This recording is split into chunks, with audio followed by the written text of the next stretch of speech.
The name One Punch Man is self-explanatory. For those who haven't watched this anime, it's about a man named Saitama whose one punch is able to defeat anybody who comes in his way. He's a superhero just for fun since there is no charm in fighting people he knows he can defeat easily. Saitama might be all-powerful in his universe, but there are many characters outside of it who could defeat him easily. Whether they can overwhelm him with even greater physical strength or outwit him with clever strategies. These 9 characters have what it takes to stop Saitama in his tracks. Some names might be expected, and some might be a surprise. Most fans would be on the fence about Katara defeating Saitama. She's the best waterbender on Earth, but what would happen if Saitama got too close to her? The answer is simple: she can use her bloodbending ability. Bloodbending is a forbidden technique that should never be used since it is considered to be a sin. But in a battle where Katara is fighting for her life, everything is fair game. She would kill Saitama in an instant without getting anywhere near him. Superman's only weakness is kryptonite.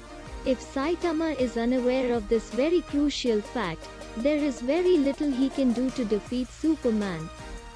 This guy can use laser vision, hypnotize people, wipe people's memories, move humongous objects via telekinesis, and so much more. At a physical level, Saitama and Superman may be equal challengers. But beyond that, it is easily Superman's win. Yet another god on this list is everybody's favorite shonen superhero, Goku. This giant can easily move planets with his bare hands.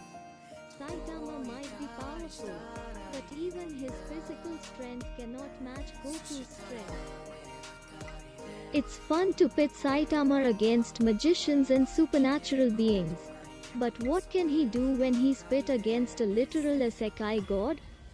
Rimuru can move through time and space, freeze time for everybody, destroy and create the universe over and over again, and more.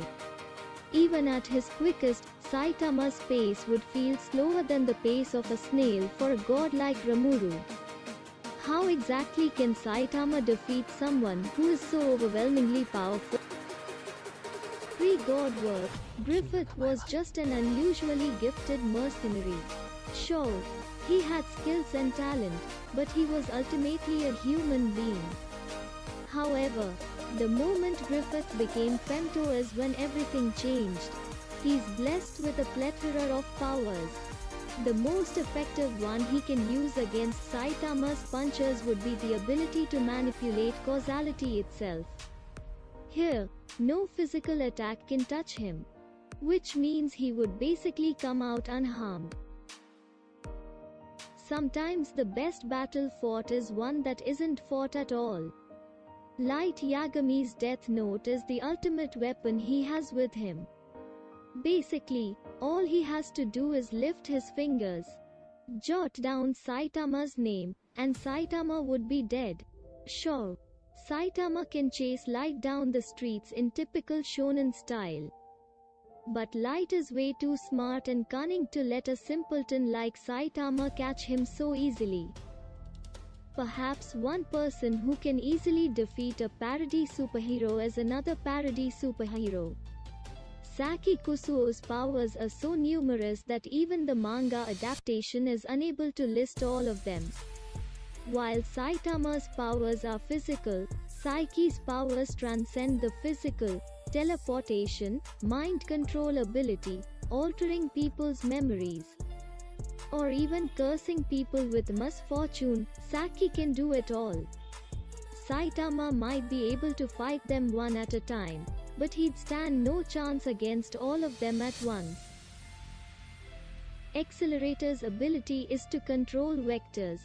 For those who haven't watched the anime, it means he can do basically what he wants. Right from making volcanoes erupt to removing specific memories from people's minds, there isn't much he can't do.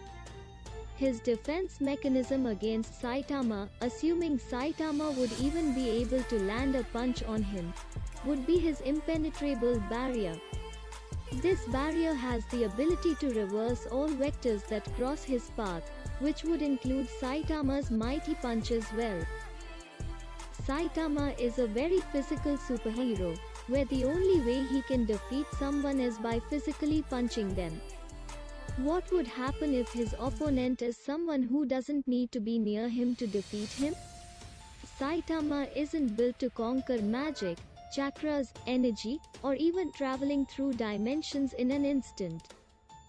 This is where Doctor Strange has a solid advantage over him.